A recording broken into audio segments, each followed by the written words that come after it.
Good morning दोस्तों। आप सब कैसे हैं? उम्मीद करते हैं आप लोग ठीक होंगे, स्वस्थ होंगे और मस्त होंगे।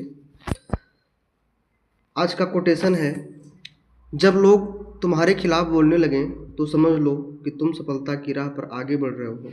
दोस्तों, अगर हम सही दिशा में काम कर रहे हैं, अगर कोई भी व्यक्ति हमें कुछ भी बोल रहा है तो हमें कोई फ़र्क नहीं पड़ने वाला है। और जितने लोग जो है सही काम में लोग बोलेंगे गलत कर रहा है, वो समझिए कि आपको रुकने का काम कर रहे हैं और आप सही रास्ते पे चल रहे हैं।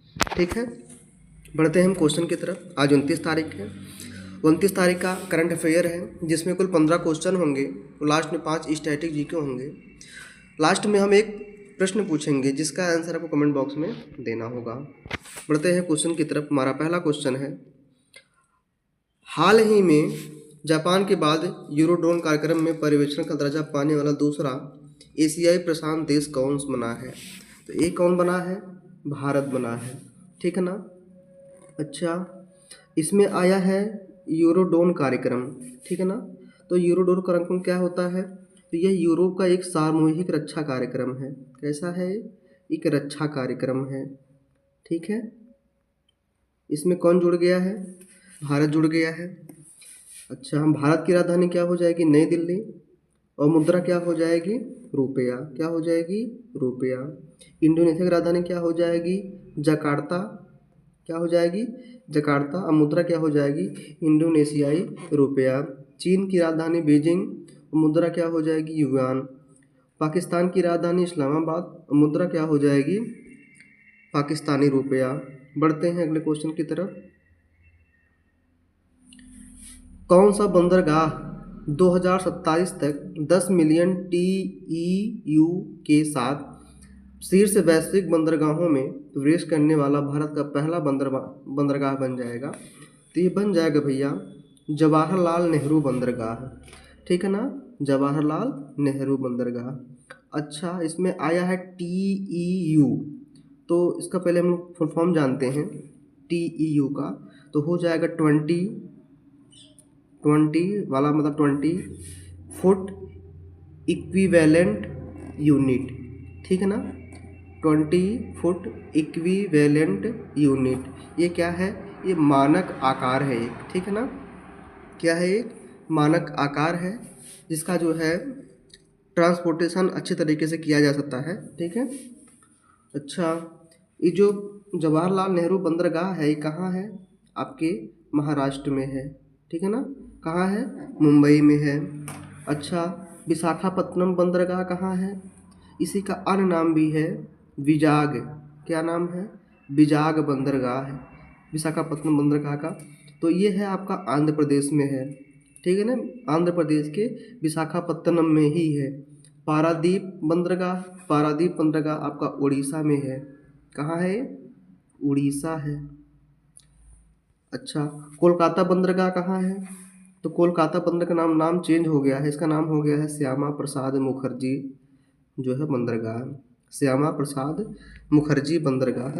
ये आपका कहाँ है? कोलकाता में है। ये भारत का सबसे पुराना बंदरगाह है। क्या है? सबसे पुराना बंदरगाह है। अच्छा, बंदरगाह किसे कहते हैं? तो आप ये कह सकते हैं बंदरगाह है जहाँ पे पानी का जहाज आके रुकता है, जिसे क्या बोलते हैं? बंदरगाह। जैसे जहाँ पे ट्रेन आके रुकती से बोलते हैं हम लोग क्या है? रेलवे स्टेशन बोलते हैं। अगला क्वेश्चन देखते हैं। भारत का सकल कर राजस्व GTR वित्त वर्ष 2023-24 में 10.8 बढ़कर कितने लाख करोड़ रुपए होने का अनुमान है? तो ये होने का अनुमान है 38.4 लाख करोड़। ठीक है ना। अब इसमें जो GTR आया, GTR का मतलब ये होता है किसी निश्चित कंपनी अवधि से मिलने वाली कुल आय को क्या बोलते हैं? GTR। किसी निश्चित जो है किसी निश्चित समय में किसी कंपनी से निश्चित अवधि से मिलने वाली कुल आय को क्या बोलते हैं? GTR बोलते हैं, सकल कर राजस्व बोलते हैं।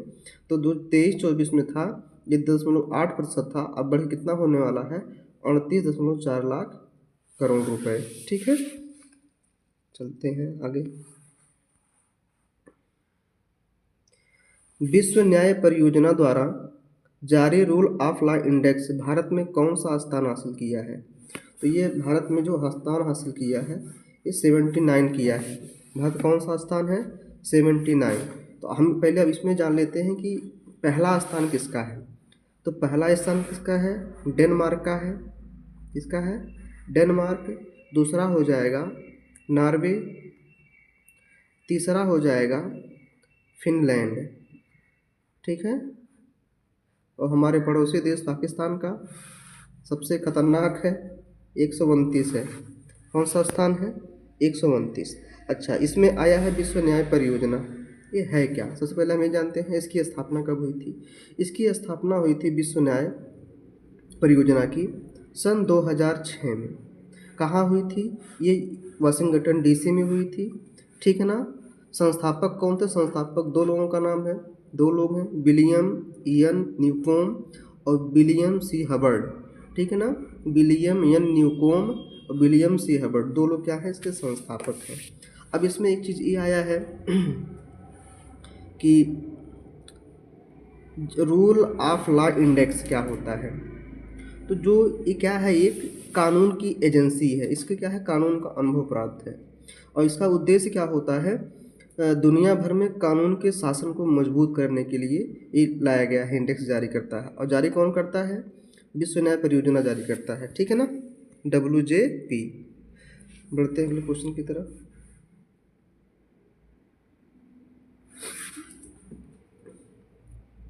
विनिर्माण क्षेत्र निर्माण 2024 में भारत की GDP में लगभग कितने प्रतिशत का योगदान दिया है? 217। विनिर्माण आपको पता होना चाहिए, जो हमारे सेक्टर बांटे गए हैं, सेक्टर 3 भागों में बांटा गया है, प्राथमिक, द्वितीयक और तृतीय। तो प्राथमिक जो आता है प्राकृतिक चीज़ें आती हैं, द्वितीयक में क्या आता है? विनिर्माण आता है, और जो है मशीनीकरण या विनिर्माण आता है। तीसरे में क्या आ जाएगा? सेवा आ जाती है। ठीक है ना। तो कितना प्रतिशत होने वाला है? 70.6।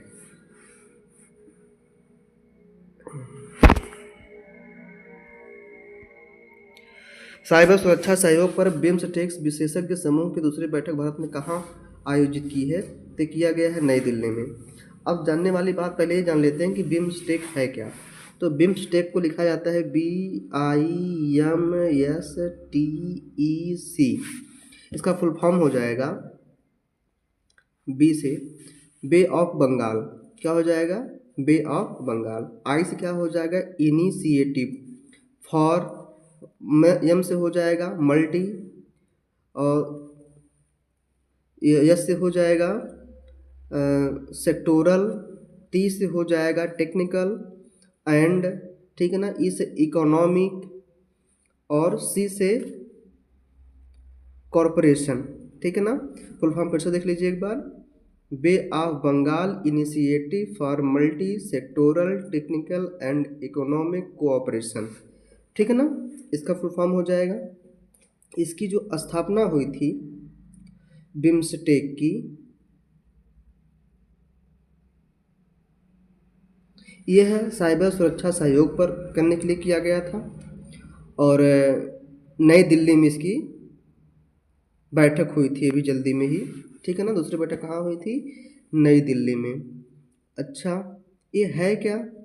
तो ये जो बंगाल की खाड़ी के तटीय और आसपास के देशों के बीच आर्थिक और तकनीकी सहयोग को बढ़ावा देने के लिए लाया गया था। इसका जो मुख्यालय है ये ढाका है। क्या है? ढाका है। इसमें कितने देश शामिल हैं उसको मैं बता देता हूँ। इसमें जो देश शामिल हैं आपका बांग्लादेश है, भूटान है, भारत है, इसके बाद आपका नेपाल है, श्रीलंका है, इसके बाद म्यांमार है, इसके बाद थाईलैंड है। ठीक है ना। कुल कितने देश शामिल हैं बिम्स्टेक में? 7 देश शामिल हैं। बढ़ते हैं आगे। हाल ही में किस मंत्रालय ने वृंदावन के बांके बिहारी मंदिरों को विदेशी अंशदान के तहत लाइसेंस प्रदान किया है? तो आपको पता होना चाहिए हमारा जो मंदिर है वृंदावन में है। ठीक है ना। मथुरा वृंदावन के बांके बिहारी मंदिर, भगवान श्री कृष्ण की मंदिर लगी मूर्ति लगी हुई है, वहीं पे प्रेम मंदिर भी है। घूमने लायक बहुत अच्छी जगह हमारी यूपी की है। अच्छा देखिए, विदेशी अंशदान के तहत लाइसेंस प्रदान किया गया है। तो जो विदेशी अंशदान है, विदेशी अंशदान के लिए लाया गया है FCRA लाइसेंस। जो लाइसेंस बनता है उसे क्या बोलते हैं? हाँ ठीक है, लाइसेंस, FCRA लाइसेंस। अब इसमें जानना ये है कि FCRA का फुल फॉर्म क्या होता है, ठीक है ना। तो F से हो जाएगा फॉरेन कंट्रीब्यूशन रेगुलेशन एक्ट बनाया गया है। इसके तहत क्या मतलब होगा, विदेशी अंशदान या विदेशी चंदा लिया जा सकता है। जो विदेशी अंशदान है, एक कानून है विदेशी अंशदान अधिनियम, इसे कैसे बनाया गया है? विदेशी अंशदान अधिनियम 2010 के तहत FCRA लाइसेंस को बनाया गया है, ठीक है ना, जिससे विदेशी चंदा मंदिरों में भी लिया जा सके। और ये बनाने वाले कौन हैं? हमारे गृह मंत्री हैं। कौन है? गृह मंत्री। तो वर्तमान में गृह मंत्री कौन है? अमित शाह है। वित्त मंत्री कौन है? निर्मला सीतारमण है। आपको पता होना चाहिए 31 जनवरी से हमारा वित्तीय सत्र चालू हो रहा है और 1 जनवरी को निर्मला सीतारमण अपना क्या करेंगी? बजट को पेश करेंगी। वाणिज्य मंत्री कौन है? पीयूष गोयल है। विदेश मंत्री कौन है? डॉक्टर जयशंकर हैं। यस, जयशंकर। बढ़ते हैं अगले क्वेश्चन की तरफ। हाल ही में किस देश ने केंद्रीय बैंक डिजिटल मुद्रा के निर्माण पर प्रतिबंध लगाने का कार्यकारी आदेश जारी कर दिया है? ये कौन किया है? अमेरिका। आपको पता है जब से नए राष्ट्रपति बने हैं डोनाल्ड ट्रंप, तब से ढेर सारे नियम कानून लेके आ रहे हैं। अच्छा, प्रतिबंध लगाने का उद्देश्य क्या है? जो इसमें आया है केंद्रीय बैंक डिजिटल मुद्रा, इसे बोलते हैं CBDC, ठीक है ना, सेंट्रल बैंक डिजिटल करेंसी। तो इसका मुख्य उद्देश्य इसलिए बैन किया गया है, एक गोपनीयता, दूसरा क्या कारण है? वित्तीय संप्रभुता, और तीसरा कारण क्या है? विकेंद्रीकरण के लिए समर्थन। इसलिए क्या किया गया है? प्रतिबंध लगाया गया। कहाँ लगाया गया है? ठीक है, अमेरिका लगाया, ठीक है। आगे चलते हैं।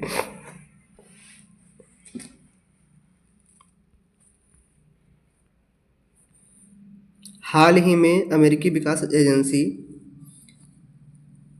USAIDI ने किस देश में अपने सभी विकासात्मक कार्य सहायता कार्यक्रम निलंबित कर दिया है?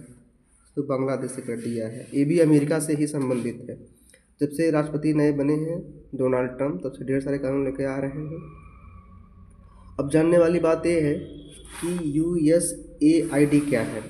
तो USAID का फुल फॉर्म हो जाएगा United states agency for international development, ठीक है ना। यह विकासात्मक कार्यों के लिए होता है। इसकी स्थापना कब हुई थी? 3 नवंबर 1961 को हुई थी। 3 नवंबर 1961 को हुई थी।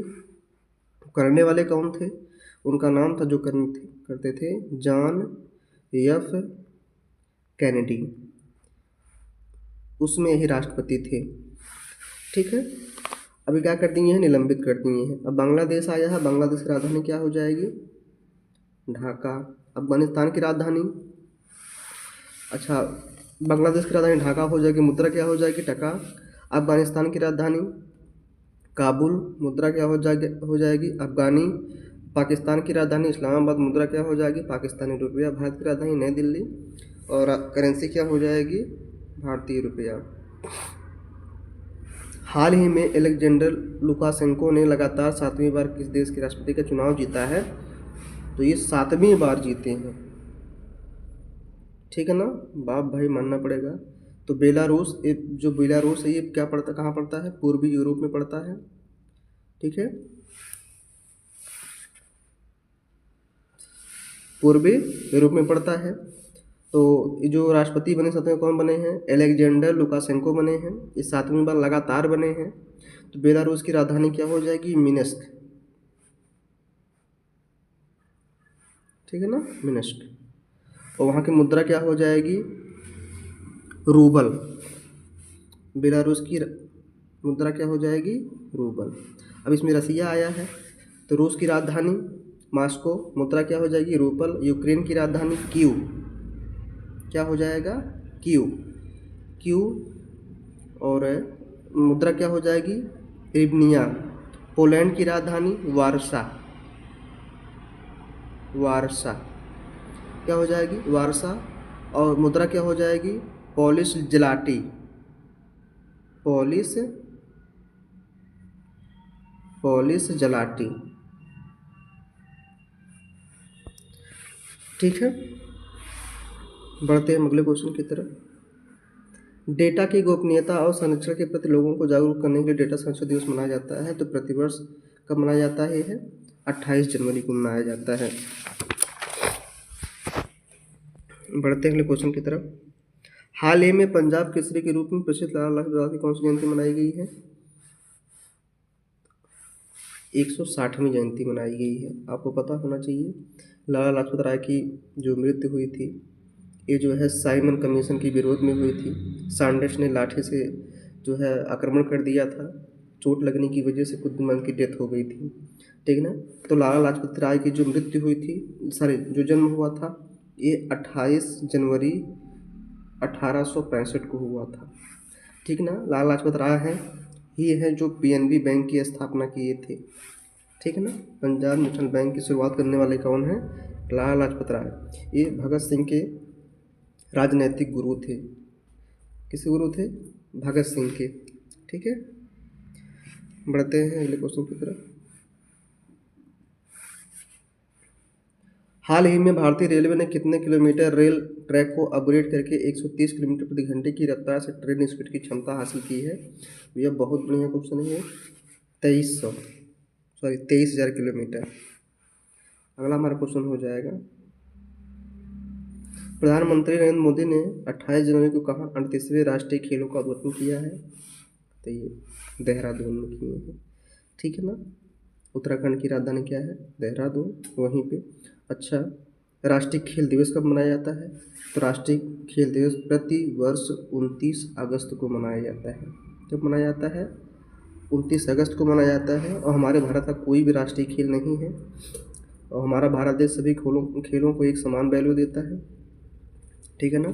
और 28 जनवरी को कहाँ मनाते हैं?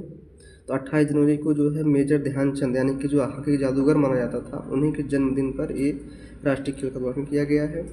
और इनको 3 पुरस्कार भी मिला था, मेजर ध्यानचंद खेल रत्न पुरस्कार, अर्जुन पुरस्कार और द्रोणाचार्य पुरस्कार। आगे बढ़ते हैं, लास्ट क्वेश्चन है।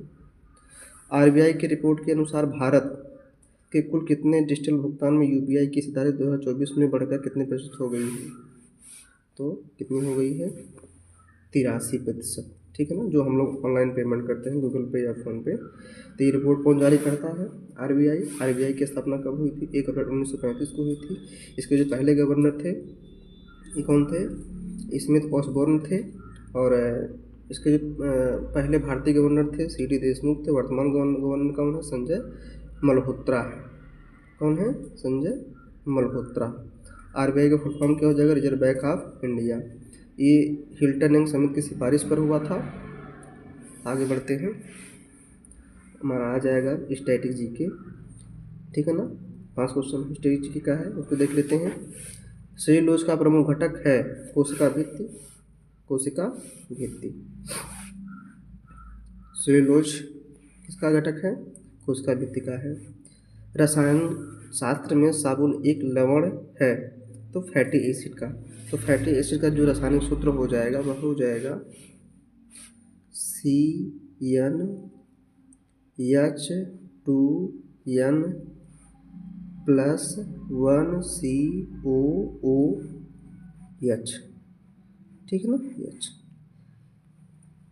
आगे बढ़ते हैं, राजकोषीय स्वास्थ्य रिपोर्ट के अनुसार किन राज्यों को ऋण स्थिरता जोखिम के प्रति सर्वाधिक संवेदनशील माना गया है?